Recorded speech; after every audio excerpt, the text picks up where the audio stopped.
बरोज जुमा शाम 7:30 बजे और सनीचर दोपहर 12:30 बजे, सिर्फ डीडी उर्दू।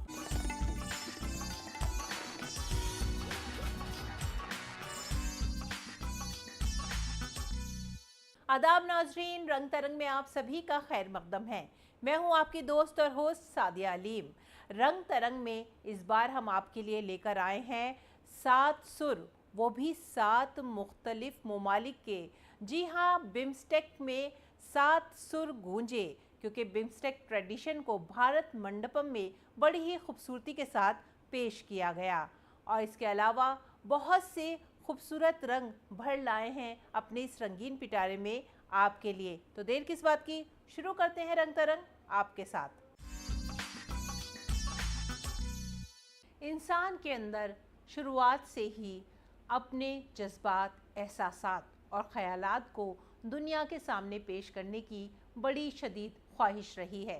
तभी तो आज हम देखते हैं कि हमारी मौसीकी, सुर, साज, हमारे रक़्स या फिर हमारी तस्वीर, हमारे फ़नून इस शदीद ख्वाहिश की वजह से ही पैदा हुए हैं। इसीलिए तो हर आर्टिस्ट अपने अंदाज के अंदर दुनिया को देखता है, समझता है और फिर बाकी दुनिया वालों को समझाता है कि उसने क्या महसूस किया। इसीलिए आपको लेकर चलते हैं फ्रॉम पॉइंट टू इन्फिनिटी, जहाँ पर 9 फनकारों ने अपने अपने हुनर को सबके सामने पेश किया।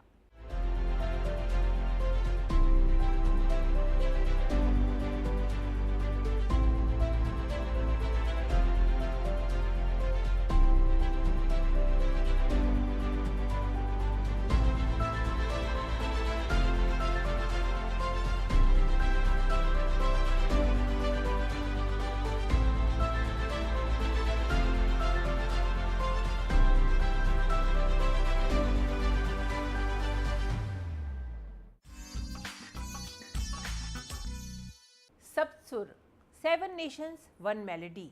जी हाँ, 7 मुख्तलिफ मुल्कों के सुर गूंजे एक साथ एक ही छत के नीचे भारत मंडपम में, जहाँ पर बिम्स्टेक ने पेश किए सकाफती रंग अलग अलग मुल्कों के। तो चलिए आपको लेकर चलते हैं और रूबरू कराते हैं इस जादुई माहौल से, इस सुर से, इस साज से। सप्तसुर, 7 Nations 1 melody BIMSTEC tradition music festival का दिल्ली के भारत मंडपम में एक ऐतिहासिक सांस्कृतिक आयोजन रहा। इस भव्य समारोह में बिम्स्टेक के सभी 7 सदस्य देशों भारत, बांग्लादेश, नेपाल, भूटान, श्रीलंका, म्यांमार और थाईलैंड ने पारंपरिक संगीत की मनमोहक प्रस्तुतियां दी। संगीत के माध्यम से इन देशों ने अपनी सांस्कृतिक विरासत, भावनात्मक जुड़ाव और रचनात्मकता को साझा किया।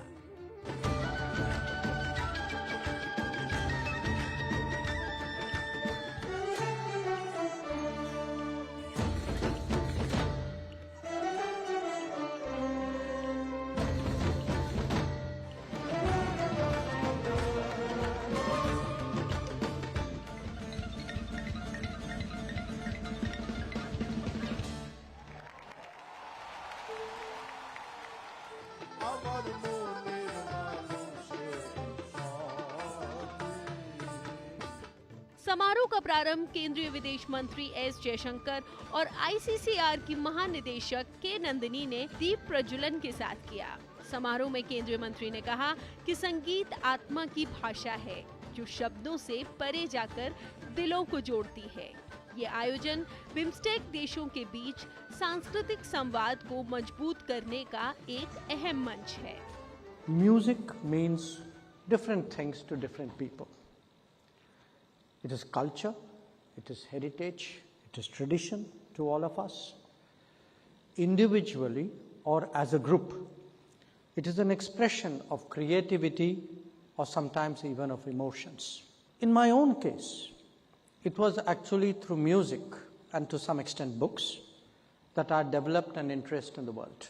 There is so much that music is able to convey that it is understandably regarded as the soul of a society.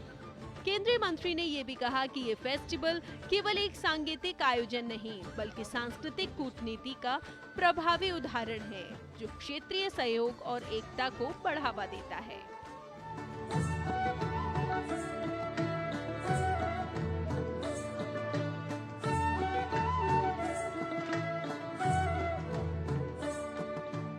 सातों देशों के कलाकारों ने अपनी संगीत प्रस्तुति के बाद कहा, प्रत्येक देश की अपनी विशेष संगीत परंपरा होती है और जब हमने एक साथ एक मंच पर अपनी प्रस्तुति दी तो जो अनुभव हमें हुआ है वो अविस्मरणीय है।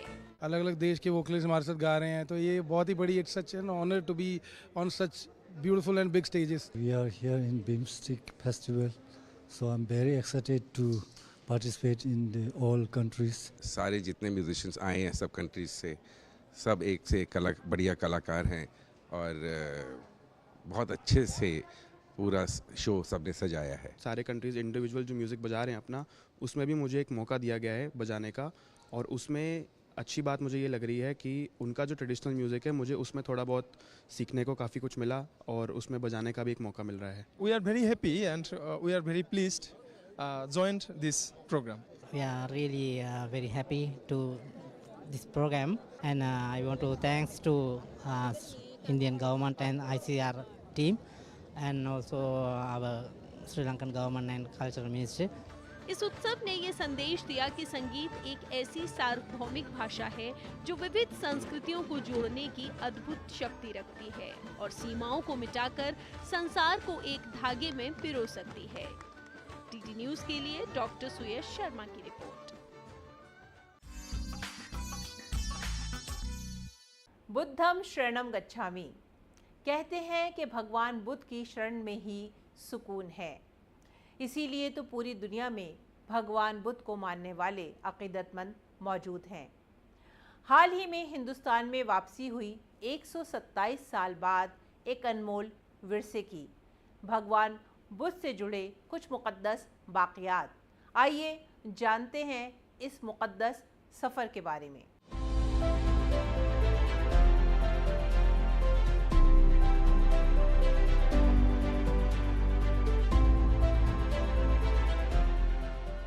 British civil engineer William Claxton Peppe द्वारा 1898 में उत्तर प्रदेश के पिपरवा में खोजे गए अवशेषों को भगवान बुद्ध के पार्थिव अवशेषों से जुड़ा हुआ माना जाता है। 3वीं शताब्दी ईसा पूर्व के आसपास भगवान बुद्ध के अनुयायियों द्वारा प्रतिष्ठापित ये अवशेष लंबे समय से वैश्विक बौद्ध समुदाय के लिए अत्यधिक आध्यात्मिक महत्व रखते हैं और भारत के इतिहास में सबसे महत्वपूर्ण पुरातात्विक खोजों में से एक हैं।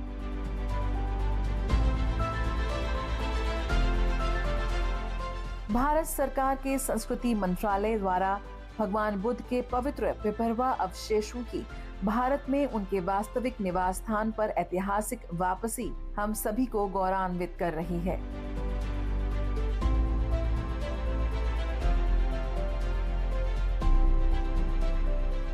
ये महत्वपूर्ण देश प्रत्यावर्तन भारत सरकार और गोदरेज औद्योगिक समूह के बीच अनुकरणीय सार्वजनिक निजी साझेदारी के माध्यम से संभव हुआ है।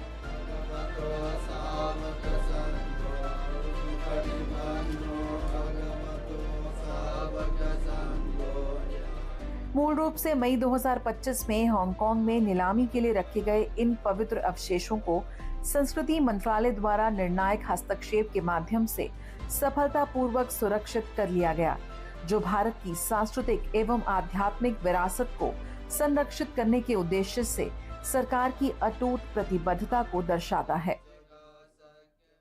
संस्कृति का एक बहुत महत्वपूर्ण अध्याय भगवान बुद्ध का है अध्याय, और बुद्ध धर्म भगवान बुद्ध के द्वारा प्रतिपादित भारत से निकल करके दुनिया के बहुत बड़े हिस्से में छा गया। भगवान बुद्ध के देहांत के उपरांत उनके अस्थि अवशेष जो उनके परिवार के हिस्से में आए थे, 8 हिस्सों में से एक, उसको परिवार ने जहाँ पिपरवाह में कपिलवस्तु जो उनका पुराना राजधानी थी, वहाँ उन्होंने जहाँ उसको रखा था, अंग्रेज़ों के समय में हुई खुदाई में वो अवशेष वापस मिले जिन पर लिखा गया था ये भगवान बुद्ध के अवशेष हैं। दूसरे कैस्केट पर यह भी लिखा था कि उनके परिवार के लोगों के भाइयों ने, परिवार के महिलाओं ने, उनकी बहनों ने जो उनकी स्मृति में अवशेष इन अस्थि अवशेषों के साथ रखे थे, उनमें से एक बड़ा हिस्सा भारत से निकल करके उस समय इंग्लैंड में चला गया। शायद कभी किसी ने कल्पना नहीं की थी कि वो लौट करके भारत में आएगा, लेकिन माननीय प्रधानमंत्री जी का ये संकल्प कि भारत की विरासत का सम्मान करते हुए हमें विकसित होना है, उस दृष्टि के अनुरूप काम करते हुए मुझे प्रसन्नता है कि आज हांगकांग में सॉथबीज में जहां ऑक्शन हो रहा था, उस ऑक्शन को रुकवा करके हम इन पवित्र अवशेषों को, इस अमूल्य धरोहर को, इस अमूल्य निधि को भारत वापस लाने में कामयाब हुए हैं। पिपरवा अवशेष केवल कलाकृतियां नहीं हैं, वे शांति, करुणा और मानवता की साझा विरासत के कालातीत प्रतीक हैं। ये सफल देश प्रत्यावर्तन, सांस्कृतिक कूटनीति व सहयोग में एक मानक स्थापित करता है। ये दर्शाता है कि किस प्रकार सार्वजनिक संस्थाओं और निजी उद्यमों के बीच रणनीतिक साझेदारी से वैश्विक विरासत की रक्षा व संरक्षण कर सकती हैं। Have come back to India. We look forward to celebrating their presence in India, displaying them across the country in partnership with the Culture Ministry. I think it's been a fantastic experience for us at the Godrej Industries Group to partner with the ministry on this. The kind of dynamism, agility, speed of decision making and clear focus on bringing India's cultural property back home. पिपरवा अवशेषों की वापसी बुद्ध के शाश्वत मूल्यों के वैश्विक संरक्षक के रूप में भारत की स्थिति को और सशक्त बनाती है। अजीत की रिपोर्ट, डीडी न्यूज़।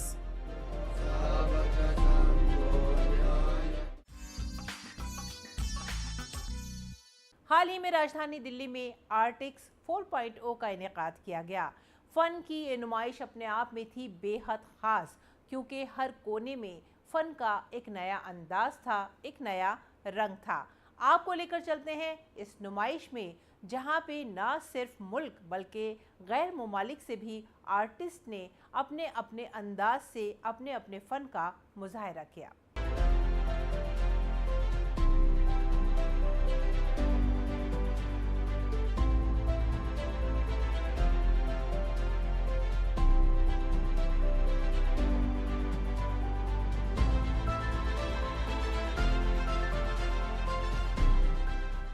एक्सपेरिमेंट्स का दौर है, ऐसे में कला इससे अछूती कैसे रह सकती है। आर्ट एक्सपीरियंस एक बेहद अनोखी प्रदर्शनी में इस वक्त मैं हूँ, जहाँ पर गैलरीज को कुछ अलग तरह से प्रेजेंट किया गया है। आप देख सकते हैं इस वक्त मैं एक होटल के रूम में हूँ। यहाँ पर होटल का जो कॉरिडोर है उसे एक कला दीर्घा के रूप में तब्दील कर दिया गया है और हर एक कमरे को एक अलग गैलरी के रूप में। अभिव्यक्ति का सबसे सशक्त माध्यम है कला, और जिस तरह से कला संवाद और चर्चाओं की शुरुआत कर सकती है उसकी झलक इस गैलरी में आप देख सकते हैं। एक बहुत ही खास गैलरी है यहाँ पर, जहाँ पर इस वक्त मैं मौजूद हूँ, जहाँ पर देश के कोने कोने से जितने भी आपके दिग्गज कलाकार हैं उनके काम को आप एक ही जगह पर देख सकते हैं। द बैंड वाला सीरीज़ के कृष्ण खन्ना यहाँ पर मौजूद हैं, तो वहीं यहाँ पर विनीता करीम का भी काम यहाँ पर मौजूद है। किस तरह से अलग अलग गैलरीज़ को, अलग अलग आर्टिस्ट को एक जगह पर एकजुट किया गया है, आइए आपको दिखाते हैं उसकी बेहद खास झलक।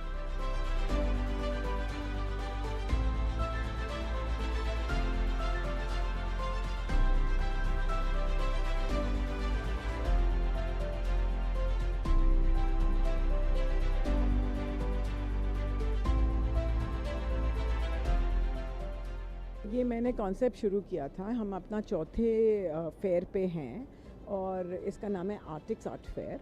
और क्या हुआ, मैं विदेश जाती हूँ क्योंकि मेरे एक आर्ट गैलरी है जो 25 साल पुरानी है, तो मैं विदेश जाती हूँ, मैं बड़े आर्ट फेयर्स करती हूँ, इंटरनेशनली करती हूँ। तो मैंने ये आर्ट फेयर वहाँ देखे, पेरिस में, जापान में, लॉस एंजलिस में, अमेरिका में। तो मैंने कहा हमारे इंडिया का फेयर क्यों नहीं है ऐसा, क्योंकि सबने कॉन्सेप्ट वो ग्राउंड वाले रखे हुए हैं, हमारा ग्राउंड वाला कॉन्सेप्ट नहीं है। हमने कहा आर्ट और हमें अपने हस्त के कला शिल्प के जो जूलर्स हो गए या फिर हमारे कोई डिज़ाइन हो गए, जो हमारा मेड इन इंडिया कॉन्सेप्ट है उसके साथ काम करना है। जो हमारे आर्टिसंस हैं उनसे बेटर हस्तशिल्प पहली बात तो कोई नहीं कर सकता, और सेकेंडली ये जो हस्तशिल्प है ये एक एक जो वीविंग है ना, उसकी जो वीविंग बनाते हैं, आप देखिए वहाँ पे आर्ट भी बना हुआ है हस्तशिल्प से। जाके देखिए जामदानी में उन्होंने कैसे, मैंने उनको बोला कि आप टैपेस्ट्रीज बनाओ, इस टैपेस्ट्री को आर्ट के जैसे बेचो। क्यों बेच रहे हो कपड़े के दाम पे?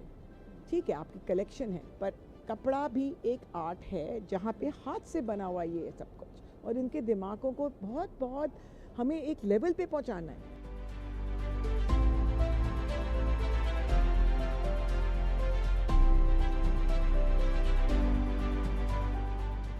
एक्सपोजर बहुत अच्छा है एंड काफ़ी गैलरीज हैं, काफ़ी आर्ट कलेक्टर्स यहाँ पे आते हैं, प्रोस्पेक्टिव बायर्स, एंड काफ़ी रिकॉग्निशन मिलता है फॉर द वर्क। ये पूरा जो मेरा कॉन्सेप्ट है यहाँ पे, इट्स लाइक शहानाज यहाँ पे एक उर्दू वर्ड है for shahi people, and the shahi people, by shahi people I mean जो हमारी रॉयल फैमिलीज़ हैं इंडिया की बेसिकली।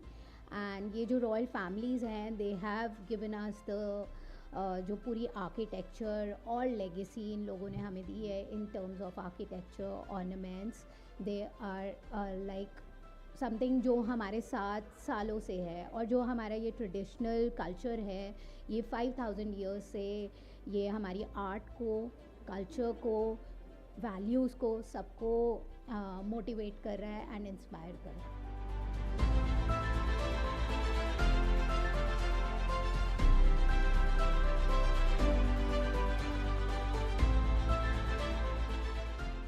जब से मैंने फ़ोटोग्राफी शुरू की है, मुझे ब्लैक एंड वाइट ही करना था, चाहे फिल्म पे करती हूँ या डिजिटल पे, मैं shoot he black and white पे करती हूँ, ये नहीं कि कलर में लेके फिर उसको ब्लैक एंड वाइट बना दो। और इसलिए क्योंकि मेरे को लगता है कि जब आप कलर में फ़ोटोग्राफ देखते हैं तो कलर इतना सुंदर होता है, आप उसी से डिस्ट्रैक्ट हो जाते हैं। ब्लैक एंड वाइट में आपको देखना पड़ता है कि फ़ोटोग्राफर आपको क्या इमोशन कन्वे करना चाह रहा है, क्या बोलना चाह रहा है। और ब्लैक एंड वाइट में जो लाइट का इफ़ेक्ट होता है वो कलर से बहुत ज़्यादा महत्व रखता है। तो मेरे काम में मैं दिखाना चाहती हूँ कि जैसे आजकल सब चीज़ में तो इतनी तो हलचल और आपको उत्तेजित करने का, जहाँ देखिए सब कुछ उसी के लिए है, तो इसमें कि कोई मेरा काम देखे तो एक क्षण, 2 क्षण के लिए आप में स्थिरता आए। ये एग्ज़िबिशन ईनापुरी ने CCA की तरफ से क्यूरेट की है। CCA एक कल्चर और आर्ट के लिए सेंटर है जो RD फाउंडेशन का हिस्सा है।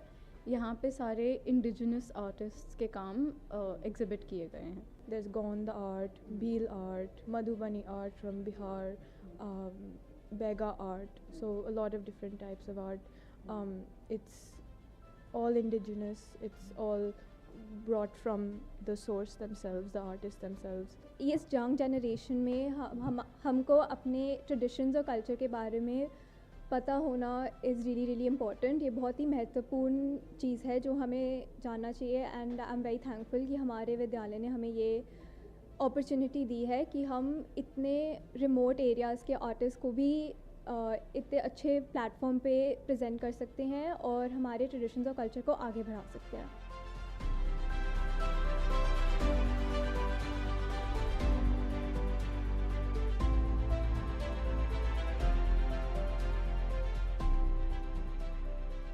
बहुत यूनिक एक्सपीरियंस है, बिकॉज आई थिंक ये जो आइडिया था ये सिंगापुर से आया है, एंड ये इंडिया में पहली बार यूज़ हो रहा है, एंड इतनी छोटी सी जगह में इतना क्रिएटिवली क्यूरेट करना चीज़ों को इज़ एक्चुअली अ टास्क। तो ये one of the main artist हैं जो मेरे पास हैं। इनका नाम अजय धापा है। ये बड़ौदा से हैं और ये बहुत टाइम के लिए ईरान में रहे थे फॉर अ रेजिडेंसी। तो ईरान में रह के उनने बहुत इंस्पिरेशन लिया कार्पेट्स से। सो कार्पेट्स उनका मेन स्टे है। वो हर आर्टवर्क में उनका हर आर्टवर्क में उनका कार्पेट ही फॉर्म होता है। सो अगर आप इसको देखें, इसमें ये लगता कार्पेट है बट ये एक्चुअली पेंटिंग है कैनवस पे बनाई हुई हाथों से, एक्रिलिक्स एंड मिक्स मीडिया के साथ। और अगर आप देखें ये इनके टैसल्स हैं, उसको उनने कैनवस से ऐसे कट करा हुआ है कि वो कार्पेट ही लगे और उसको पीछे बोर्ड पे लगाया गया है। प्लस इसमें स्कल्पचर भी है, इसके कामों में स्कल्पचर होता है। It's a very sculptural work.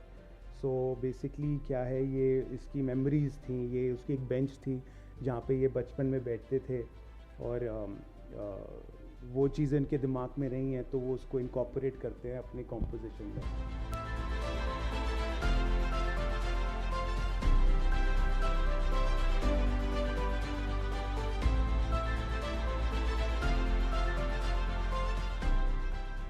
Photography से लेकर कैनवस तक, स्कल्पचर से लेकर एक से बढ़कर एक बेहतरीन मैमथ क्रिएटर्स आर्ट पीसेस तक, यहाँ पर सब कुछ आपको मिलेगा। मेरे साथ प्रीति है।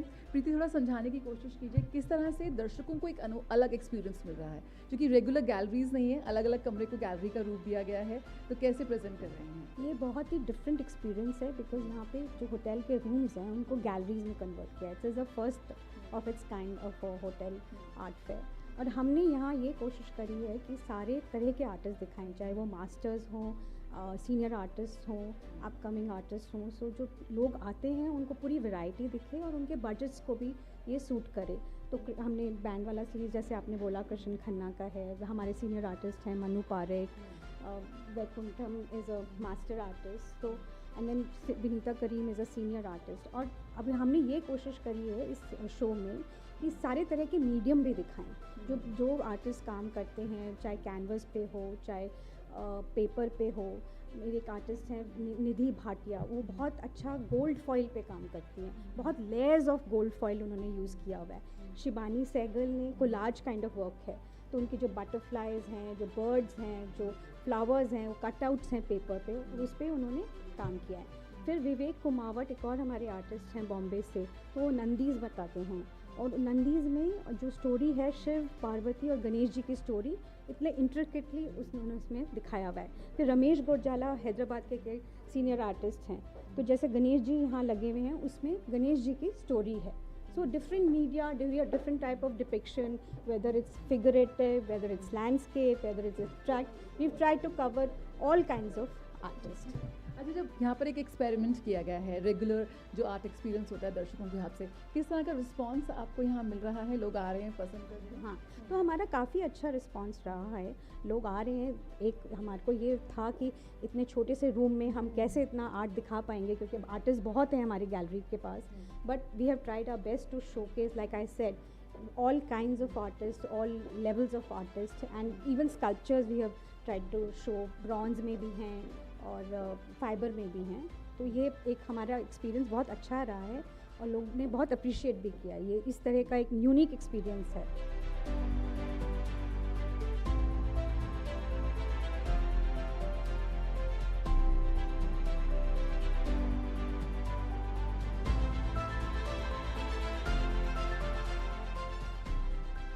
तो मेरा एक्सपीरियंस इधर बहुत अच्छा रहा है। मैं बहुत यंग एज से पेंटिंग बना रही हूँ और मेरे पेंटिंग्स जो हैं वो होम डिपिक्ट करते हैं। They interrogate the notion of home. तो मैंने बहुत घर बदले हैं, बहुत सिटीज़ में रही हूँ, बहुत कंट्रीज़ में रही हूँ। तो each art work is an imprint of the house that has left an impact. तो अगर आप देखोगे हर पेंटिंग में there is geometric figures which is depicting architectural structure, या फिर किसी घर का इम्प्रिंट होगा, या फिर जहाँ जहाँ मैं रही हूँ बीचेस का इम्प्रिंट होएगा, स्काई स्केपर्स हैं, लैंडस्केप्स हैं, depicting my journey ever since I was a childhood. और ये मेरे शुरू के काम हैं और ये ट्रांजिशन है और ये रीसेंट वर्क्स हैं। सो इट स्टार्टेड फिगरेटिव से, फिर एब्स्ट्रैक्ट हुआ, and now these are faceless figures.